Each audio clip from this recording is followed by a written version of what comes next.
Every week on Cyberwork, listeners ask us the same question. What cybersecurity skills should I learn? Well, try this. Go to infosecinstitute.com/free to get your free cybersecurity talent development ebook.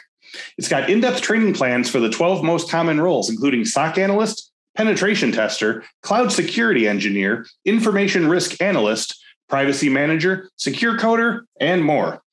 We took notes from employees and a team of subject matter experts to build training plans that align with the most in-demand skills. You can use the plans as is or customize them to create a unique training plan that aligns with your own unique career goals. One more time, just go to infosecinstitute.com/free or click the link in the description to get your free training plans, plus many more free resources for Cyberwork listeners. Do it. infosecinstitute.com/free.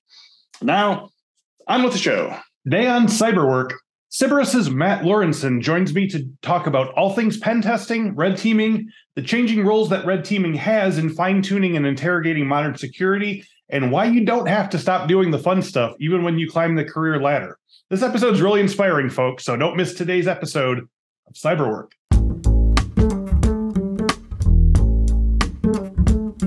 Welcome to this week's episode of the Cyberwork with Infosec podcast. Each week, we talk with a different cybersecurity thought leader about cybersecurity trends, the way those trends affect the work of Infosec professionals, while offering tips for breaking in or moving up the ladder in the cybersecurity industry.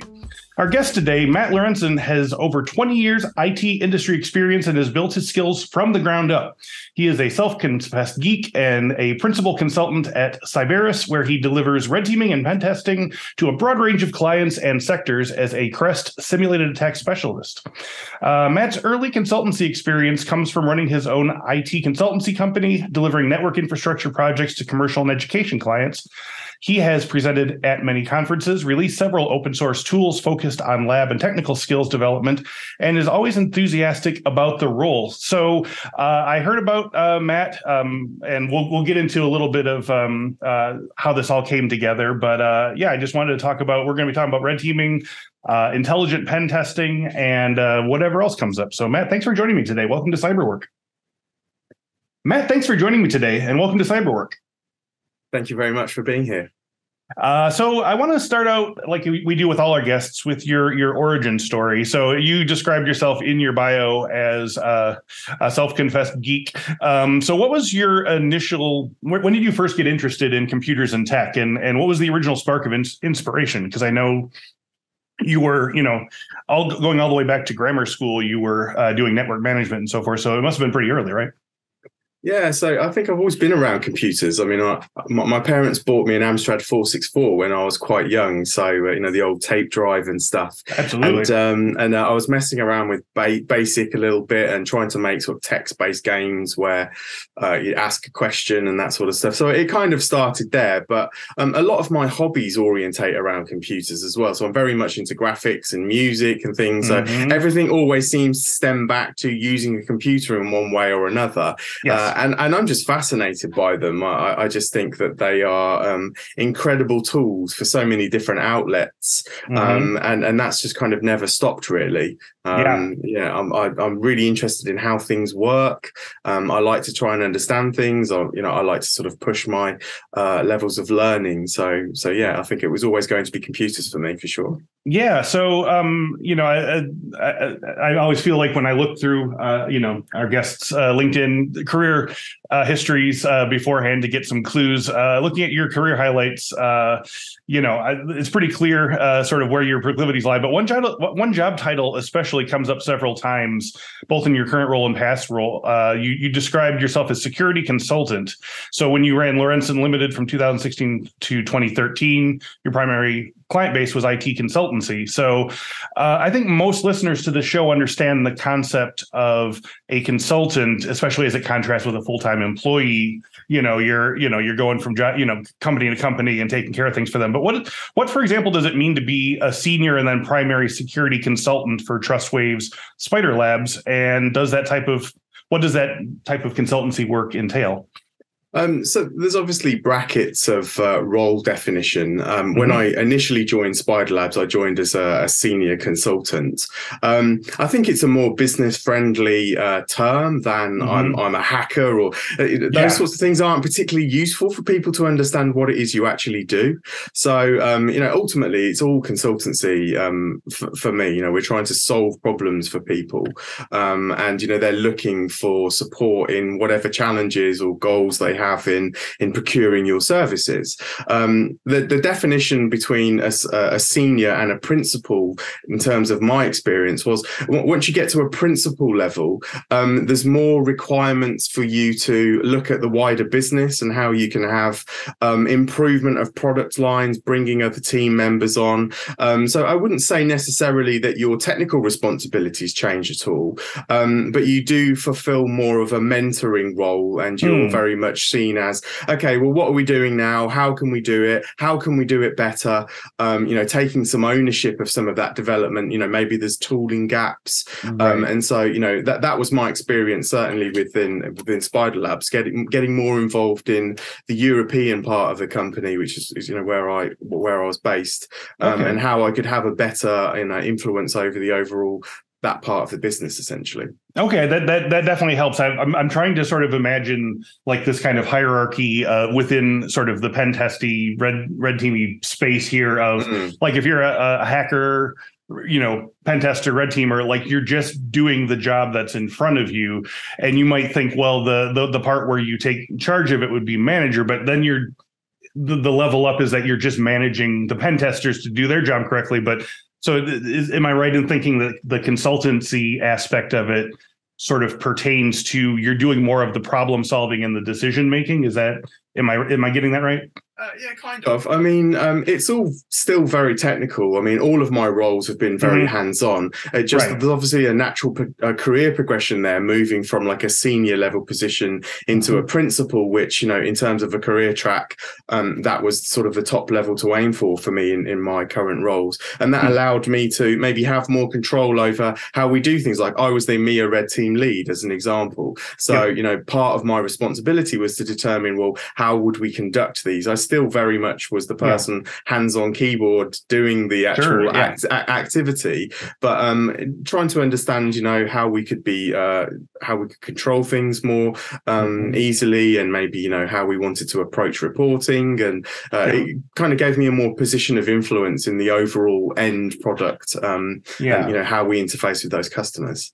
So where maybe like a pen test manager would be managing other pen testers, a pen test consultant would be managing the process of the pen test. Yeah, exactly. Okay.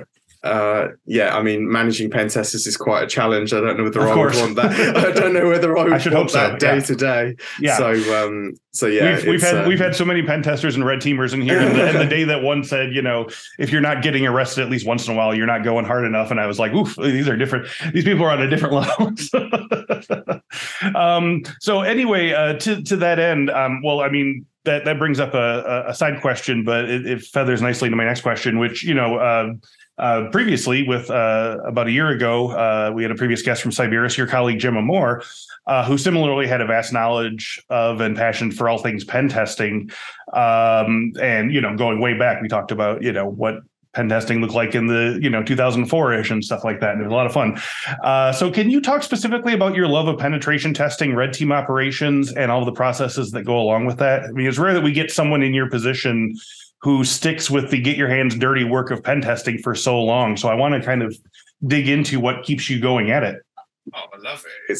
It's great. Yeah. I mean, I love the technical challenge. I think I speak to people and say, no, if you're not that sort of person that doesn't like chasing the carrot, but never actually get to the carrot, you're probably choosing the wrong job. For me, very much it's a vocation. Yeah. It's a vocational role. So I love that, learning new things, new technical challenges, understanding, and things change so quickly. I mean, I found that throughout my career that you can't be stale, really. Like approaches change. I mean, I could see that even in my business days, that kind of deploying and setting up things for people, like buying tin and deploying those on sites, those days were numbered, because people were starting to adopt cloud approaches even way back then. And you can see, well, if people don't need me to come on site anymore and set up a server for them, then what will they need next? Or, you know, what's that? Where is everything going? And I think I've been pretty good at thinking about that in terms of my career. I mean, I feel very much that, you know, my career is the only thing that I actually truly own, and I can direct it in the right direction. And if there are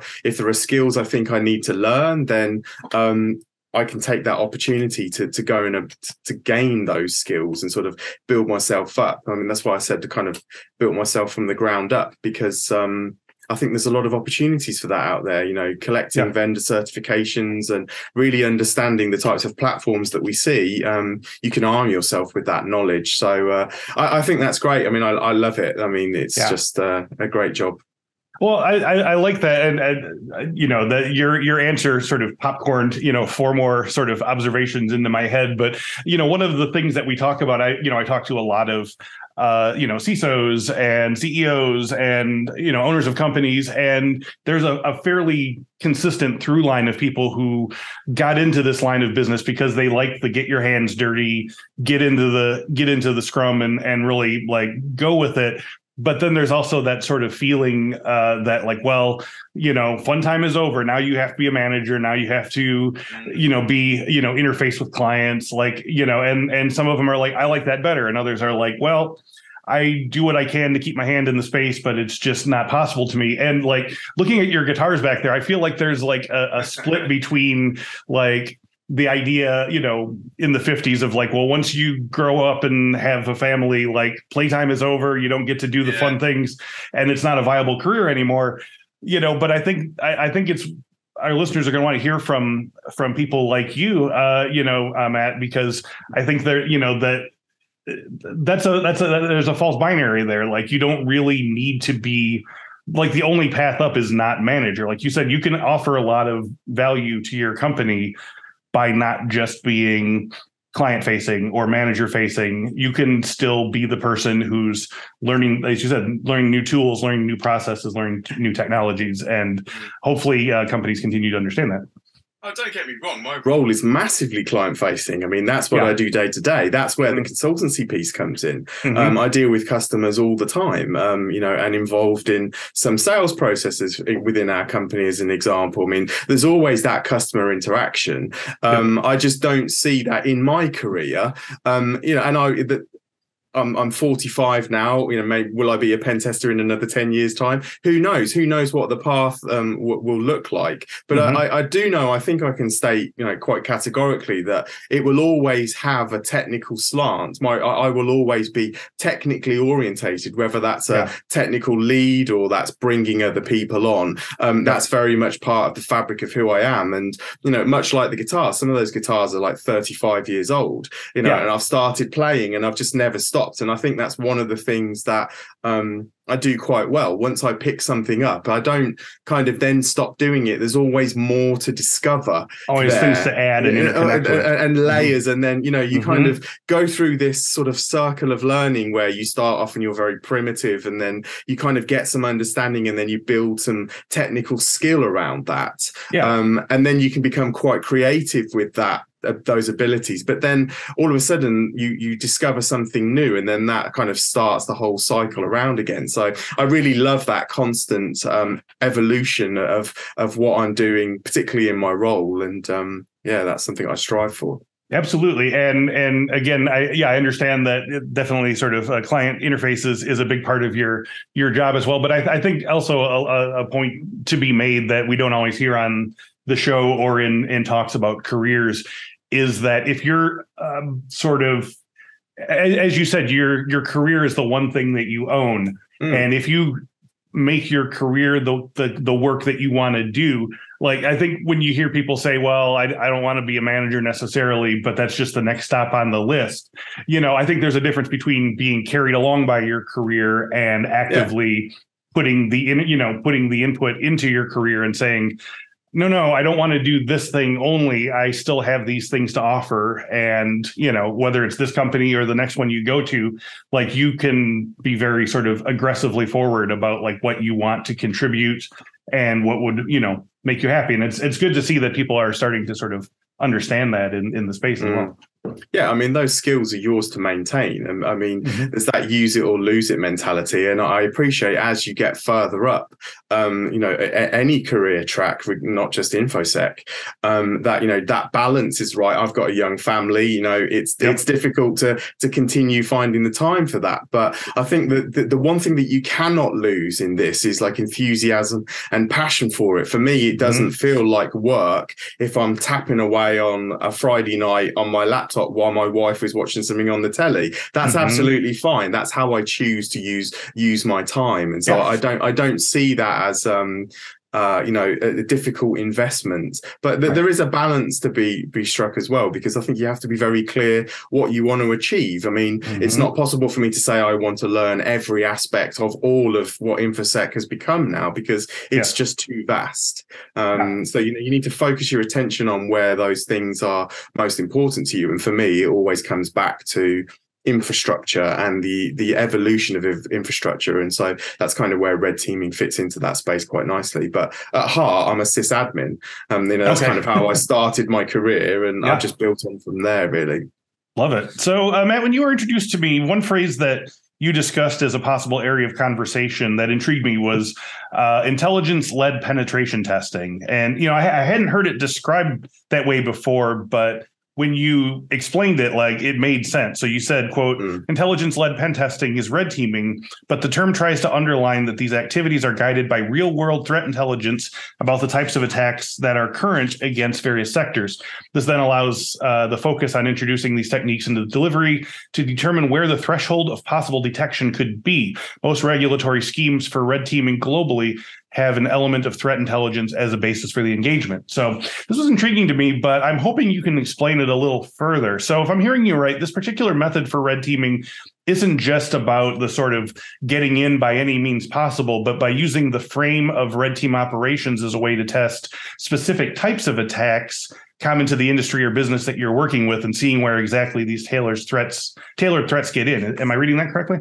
Yeah, so I can speak. I've worked globally, and you see this a lot. I've worked a lot in Asia, and obviously a lot in Europe and the UK. And we have these regulatory frameworks, set by things like the Bank of England, CBES framework, or the government GBES systems, GBES framework. And essentially, what that looks at is the types of common attacks that are occurring against these organisations, and the types of tactics and procedures that these attackers are actually using. And, the purpose of red teaming is really to determine where that threshold of detection is. It's great. I've been on red teams where people have been very open and said, we just want to see what you can do, whether you can get in, and what you can get to. And those types of engagements are great.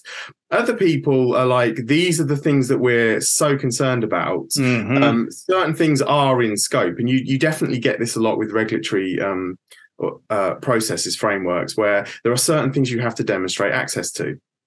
And in some sense, some examples, people actually want you to emulate the types of attacks that people are seeing. For example, maybe historically, phishing kind of evolved into people using ISOs as an example. So Word documents were gone. ISOs were much more difficult to detect. They removed some of the metadata from the file. That's a specific example of things that threat actors were using to gain access to environments. And so a customer would say, well, I'm specifically interested in whether we can detect those types of attacks as an initial point of entry.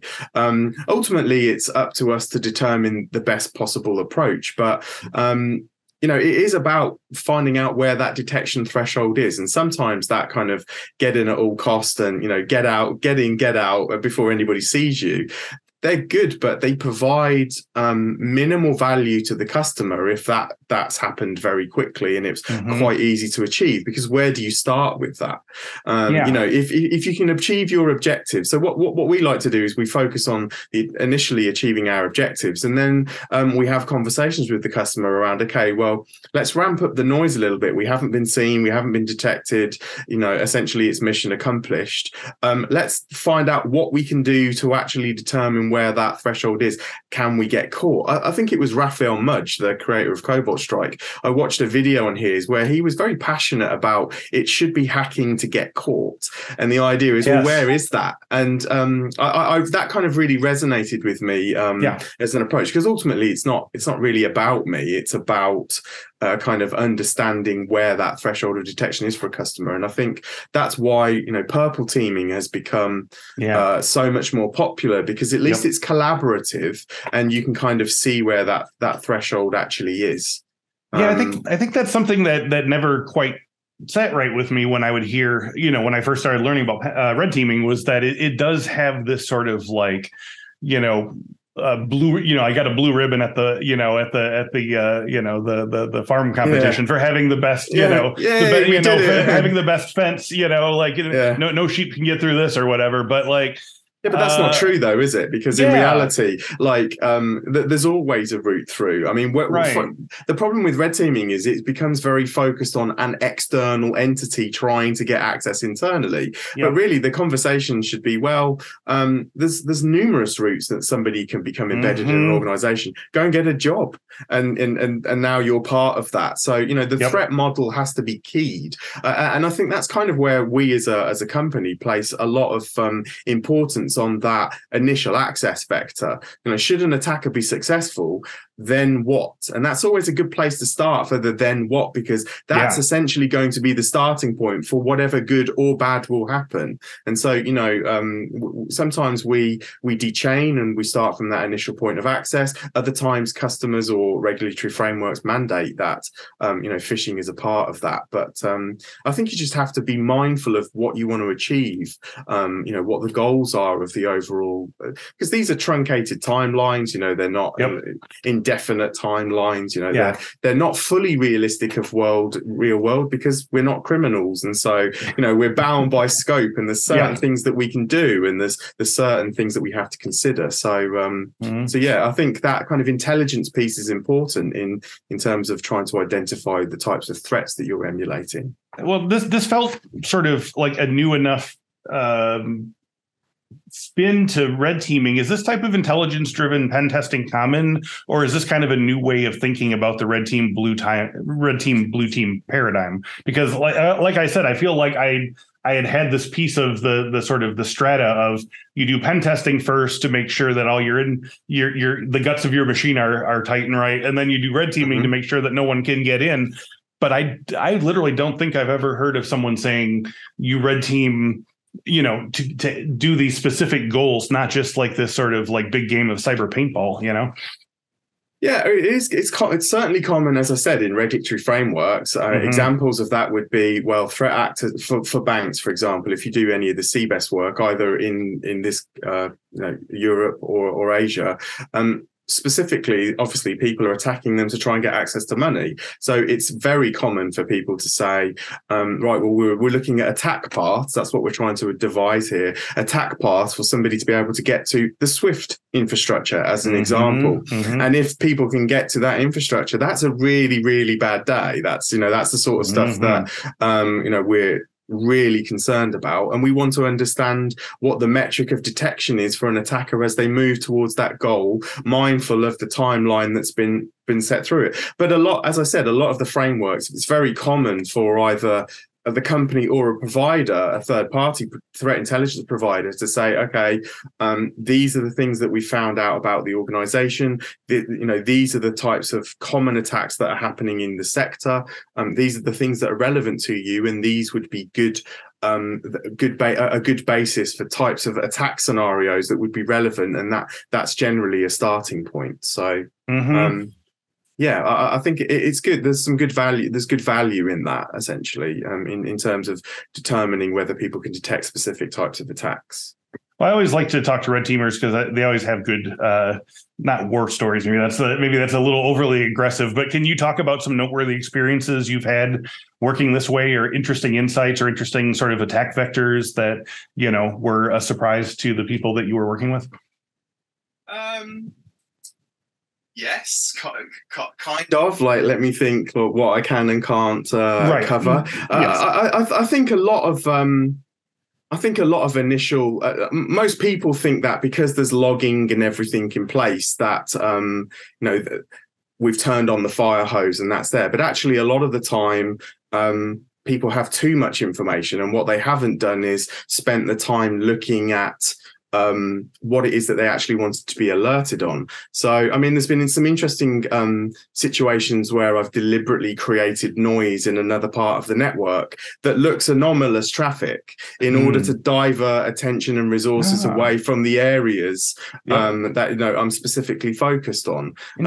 So those types of approaches, you have to really kind of understand where those detection metrics are, really. And a lot of the time, to be honest, people kind of come and think these things aren't possible. It's not going to be, that's generally a conversation that people feel very confident. They've invested in security products, and they've got controls in place, and so they feel that these types of attacks aren't actually going to be viable. And so it's always an interesting development as you go through an engagement where you can prove that certain things are actually possible. It depends on the customer as well. I mean, some customers really want you to go sort of full force and be able to demonstrate that the impact of some of these attacks, because ultimately it facilitates them trying to make a change within the business. They can get executive buy-in or more budget, etc., to be able to maybe address some of the problems that they know are there, but they can't actually sort of move that needle. So yeah, I mean, it kind of evolves. I wouldn't say there's a one size fits all approach to any of this. Sure. It's very creative in terms of thinking on your feet. Yeah. So to that end, what type of businesses or industry sectors does your team interface with most commonly? Do you have sort of lanes or types of sort of industries that you especially work with, or is it just across the board? It's across the board. I mean, we work a lot with government, UK government. A lot of it is stemmed from the frameworks that we're involved in. Certainly the regulatory frameworks, there are a smaller subset of companies that are eligible to be part of those schemes. So, that's a common area that we work in. But I wouldn't say there's a specific sector.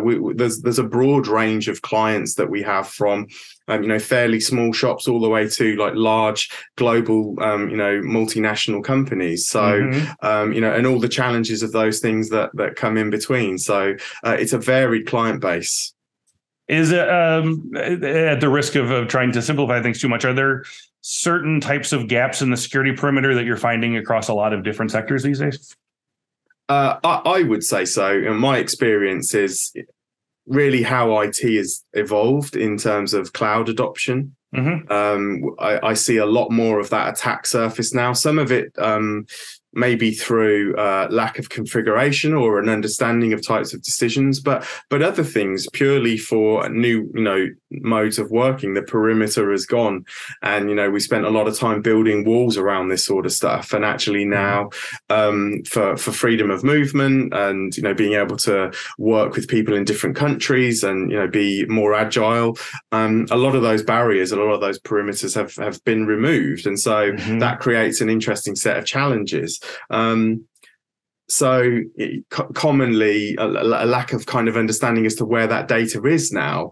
I mean, I find a lot that, particularly talking about network attacks, people say, oh, we want you to go and get this flag or this particular file off a server. And so I've had issues where I've had instances where this file is buried in like a 10 terabyte share, and it's taken forever to sort of iterate through to find this file. But hey, I got the flag, I've proven that. But actually, like, these little data pockets and data silos, it's the hidden spots that people don't realize. I mean, how much data is sitting in your local Outlook instance in terms of a place that an attacker has access to. There's a wealth of information that we think is centralized, but actually it's kind of tacked onto us and follows us wherever we go. And so those are the interesting things, I think.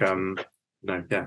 Yeah, absolutely. I love that. So as with previous CyberWork guest, Mike Wilkinson, I note that you've also done a fair amount of work around security in the education sector. So just to catch you up, in the past episode, we discussed the LA County School District's recent breach and ransomware attack, and came to some interesting conclusions. And I encourage all listeners to go back to the episode titled K-12 Security, Protecting Schools from Cyber Threats. So, Matt, in our initial correspondence, you mentioned making the case for real-world cyber attack simulations in schools. Can you talk more about this and what it would look like? Is this something that you're saying would be done like tabletop style with your team, or with direct interaction from the schools being educated or tested? So I know Mike Wilkinson, actually. I used to work with him at Spider Lab, so I will definitely go back and absorb all of that episode. Oh, cool. That sounds really interesting. Yeah, so obviously I started my career in education, and so the education sector. So this is something that I've been very passionate about for a long time. And we felt that looking at how schools have evolved, and I think this is globally, I think this applies globally, they're using the same technologies that businesses are now using. You know, it's common. They're all running Office 365 or, you know, Google platforms, etc. In many ways, schools are now just essentially businesses with a whole different set of challenges. And so we spoke about that at length as a company, and we decided that we wanted to run a pilot. And so this isn't a tabletop exercise for us. We've actually engaged with a local multi-academy trust, which is the UK equivalent of like a centralized entity that manages multiple schools. And we performed actual pen testing. So we went on site, plugged in, threw packets around, and, you know, we used a lot of the scenario-based approaches that we have, or red teaming tactics, and wanted to demonstrate you know, where those vulnerabilities are, what are the possibilities of, you know, student account compromise, and what does that mean for the environment? And so that was really useful for the school. They'd never had anything like that done before, and that facilitated deep conversations. And, you know, we worked in tandem with them. We generated some white papers on our findings, both executive and technical. But I think this is just a trend that's going to continue to kind of move forwards. And we've certainly seen a lot in this country in the last couple of years of attackers targeting schools in order to perform ransomware attacks, and the impact on those you know, is significant, both from the educational perspective, society perspective, in terms of school closure is bad for business, bad for parents. And I think that we will just continue to see these types of attacks evolve. And the reason is because, well, how do you implement some of the best security practices that we recommend to companies? For example, it's not really feasible to implement multi-factor authentication across a student population and their kids. So you expect them to choose weak credentials, etc. So there's a whole set of challenges around that. And we wanted to draw light on that, and kind of use this as a mechanism to try and start conversations. And so, you know, that's where we've been working. And last month I presented at an Academy Trust conference with head teachers, and I wanted to understand, well, do they understand the threats? Do they understand what they're up against? And the general consensus is that this is an emerging area that people are starting to recognize, but it's a real significant challenge for these organizations to, you know, be prepared for the types of attacks that can have such a significant impact. Yeah, well, speaking of weak credentials, my next question is about security awareness specifically. So obviously, so much of the current ransomware threat comes down oftentimes to good security awareness practices, and, you know, having everyone know not to click on the item that can bypass your security system by you letting it in of your own free will.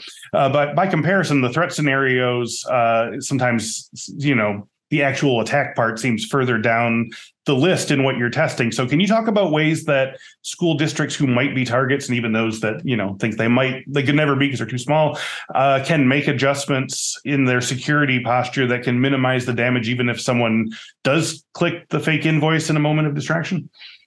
Yeah, well, it's difficult, isn't it? The whole clicking argument, because yeah. We've built our entire work streams around people clicking things. You sent me some documentation. I opened that. Mm-hmm. If you've got a shell on my box now, like I'm sure you'll enjoy those sorts of challenges. But, I know I'm addicted to Word files. I'm sorry. but that my point is that, you know, users as an initial security boundary is not really a workable solution. Yes, we can educate people to a degree in, were you expecting this is unsolicited, etc. But ultimately somebody is going to have to interact with links and things that they receive, because even if it's not Teams telling you that you're missing a conversation, or we're constantly being dragged back in. So I'm quite opinionated on the point that that's not the only place to focus. I think for schools specifically, on my earlier point, you have to accept the fact that children are going to choose weaker credentials, and for a number of reasons. And so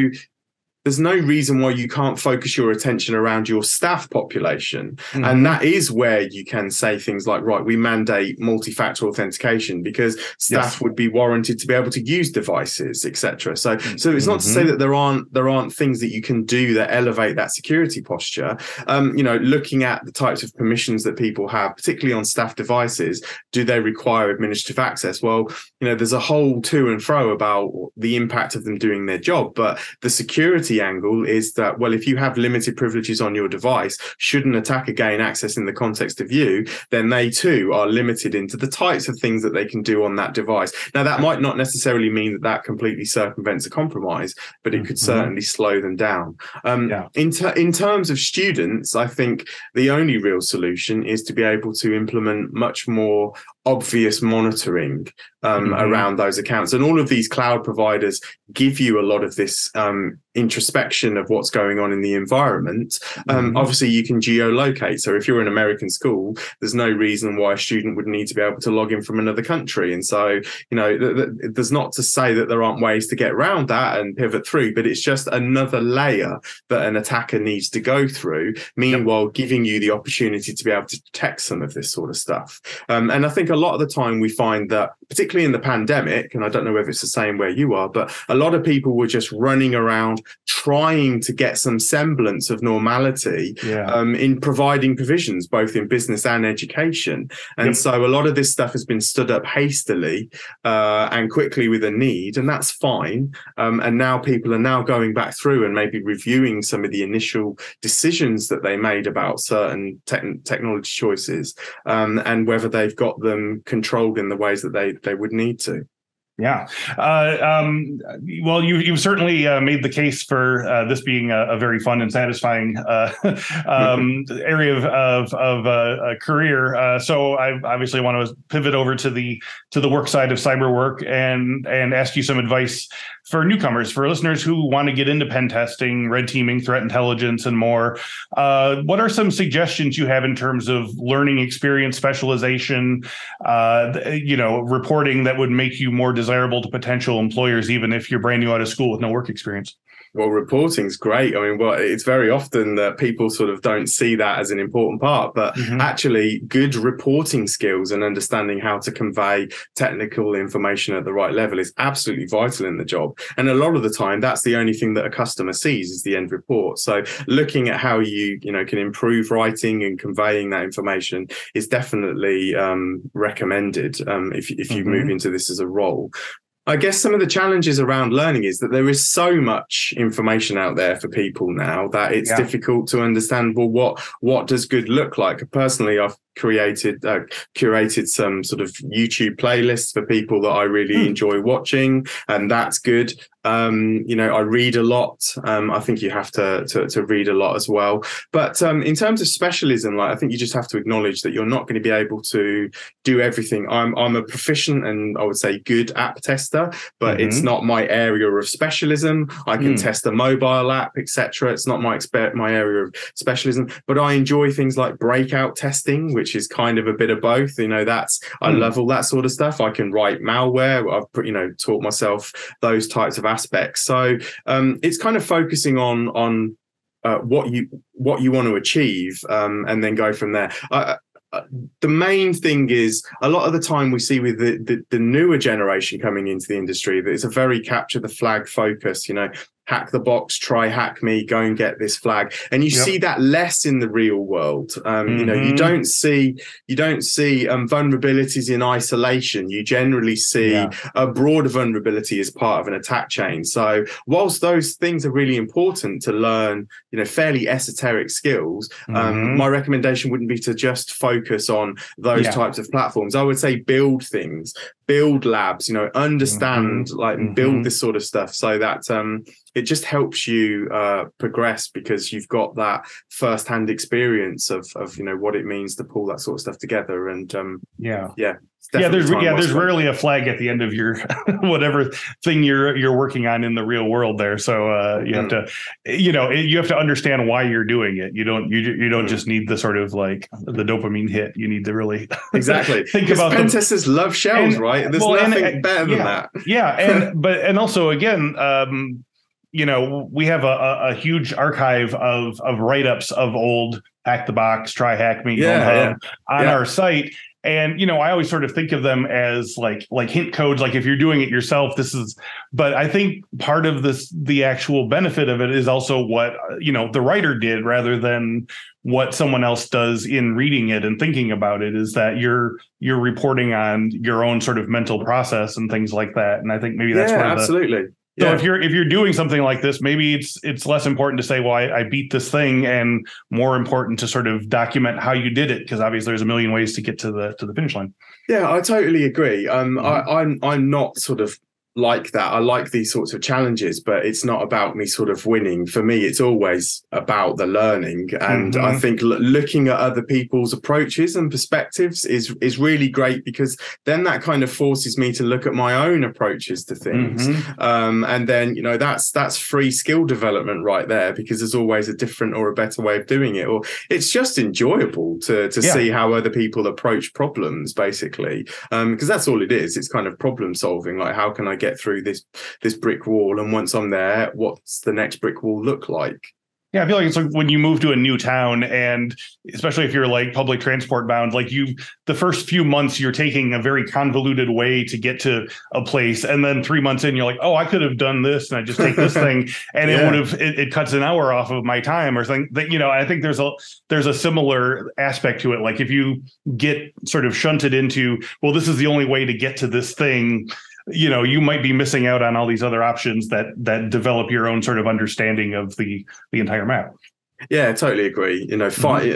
Take your own way, enjoy acknowledging other people's approaches as well, but also be mindful that actually there may be a brand new way of carving through it that nobody else has looked at yet, and be prepared to kind of go through that, even if it ends in a rabbit hole. That's absolutely fine, because that whole sort of learning experience is worthwhile. And that's kind of what I said earlier. Like, if you're that sort of person that is quite happy to chase things, but it's not necessarily about you winning and being able to do that, then that's a good kind of mentality to be in, because you constantly want to be progressing forwards. And I don't like to necessarily like take such big insights like that and try to squish them down into a bumper sticker or something, but I do feel like that's worth highlighting, that if you want to get into pen testing, red teaming, threat intelligence, all this stuff, like there's the sort of one level of you're doing these things to help this business become safer. But in the reporting process and in the learning process, you're also you're sort of adding to this library of knowledge that we're all sort of building together. And I think that can be a pretty noble way to think about it. You're not just going from job to job like a mercenary bounty hunter. Like you're contributing to writing the basically the encyclopedia, the dictionary of pen testing. Yeah, that's definitely my approach. We're standing on the shoulders of giants, really. Like, I think about a lot of the tools I use. Other people have written some of those tools. I've had the opportunity to rip them apart because they're open source and learn just from somebody else's approach. And I mean, it's a great time to be there. And it wasn't like that in the beginning. It was very closed. And all of a sudden, certainly in the last sort of 10 years or so, there's been a huge influx of people being prepared to share and bring other people along, and that's a great time. It's a great time to be in there. And I don't have to be the smartest person in the room, and quite often I'm not. But what I do love is learning, and I'm always enthusiastic about learning, and I will learn from anybody essentially. So I think you have to have a very open mind when it comes to this industry as to how you're going to build your skill set, and a good peer group is vital to that, where it's not necessarily competitive in the sense that you have to have a winner. You have to be prepared to work in like a synergistic relationship, because then everybody wins, and that kind of challenge response approach it is important. Some of the best tricks I've learned from fellow pen testers sitting on data centers at 3 o'clock in the morning. It's like, what? I didn't even know that you could do that. Yeah. And I learned a trick from IPsec video, watching an IPsec video the other day. I was like, no way. I've been using Windows for like 25 years now, and I didn't even know that was a thing. And it's like, wow. So those little tidbits, that's the good stuff. That's the really good stuff. And that keeps it exciting, even decades in. Yeah, exactly. Yeah. So looking to the future, where do you see the threat landscape going in the next 5 or 10 years? Are there trends or AI enhancements or other tech or procedural changes coming that you think will make 2022 look as strange or primitive to someone pen testing in 2032 as 2022 would have looked to someone pen testing in, say, 2006? Yeah, I think it's going to continue with this cloud adoption to the point where we're just going to not even consume devices, but just consume data from layers. Obviously AI is a significant benefit.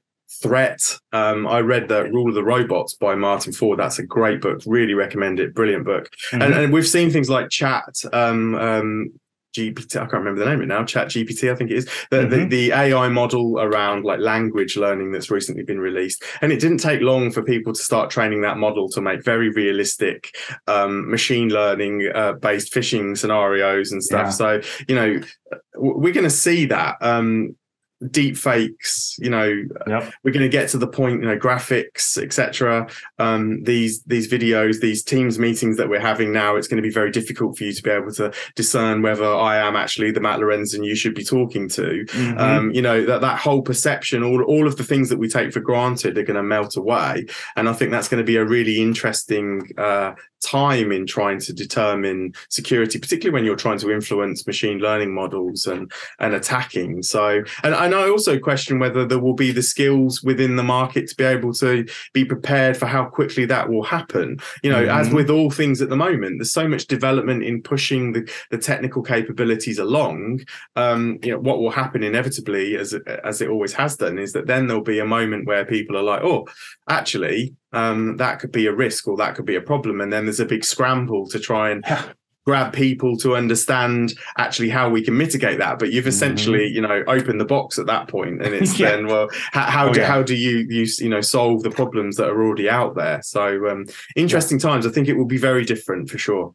Yeah, a lot of open boxes right now. Yeah, exactly. So as we wrap up today, I want to give you an opportunity to tell people about your company, Cyberis, what your company offers, and some things that Cyberis is looking forward to in 2023. So we're a cybersecurity assurance provider. Our bread and butter is penetration testing, application testing, traditional pen testing. I'm the adversary simulation lead, so my world is red teaming. So we've recently gone through a rebrand this year, sort of uplifted the company and defined very clear goals about where we want to be. And, we've got a strong, loyal client base. A lot of our reputation is based on that customer interaction and understanding customer needs. So I think, we're going to continue to grow. We had an academy program that we ran this year. So fresh out of university, graduates come into the program, and then various members of the senior members of the team ran courses with them internally to supplement other external learning, and that was great. I ran the Active Directory course stuff. That was brilliant. Got people building stuff and forest trusts and real world hacking. So that was really cool. And I think we're going to continue to sort of grow the company and build on that basis, really. So it's a good time. We're really happy with the progress we've made this year, and long may it continue. All right. Well, one last question. If listeners want to learn more about Matt Lorentzen or Cyberis, where should they go online? Well, for Cyberis, it's cyberis.com. Cyberis. And for me, I've kind of keep on meaning to put together mattlorentzen.co.uk of like a collection of all of the work that I've done over the years. But for now, probably the best place is Twitter, at Lorentzen Man. I talk a lot about lab tools and some of the stuff that I've released. And generally quite passionate about anything pen testing based. So that's where you can catch up with me if you want to. Well, Matt, thanks for joining me today. This was a really fascinating conversation. I appreciate your time. Thanks very much for having me, Chris. Really enjoyed it. And as always, I'd like to thank everyone who is listening to and watching the Cyberwork podcast on an unprecedented scale. We had an end over end jump in subscribers and watchers and listeners this year. completely off the charts, and we're so happy to have you all along for the ride. So before I go, I just want to let you know to go to infosecinstitute.com/free to get your free cybersecurity talent development ebook. It's got in-depth training plans for the 12 most common roles, including SOC analyst, penetration tester, cloud security engineer, information risk analyst, privacy manager, secure coder, and more. We took notes from employers and a team of subject matter experts to build training plans that align with the most in-demand skills. You can use these plans as is or customize them to create a unique training plan that aligns with your unique career goals. So one more time, just go to infosecinstitute.com/free or click the link in the description below and get your free training plan plus many more free resources. Do it. infosecinstitute.com/free. Thank you once again to Matt Lorentzen, and thank you so much for watching and listening, and we will speak to you next week. Take care now.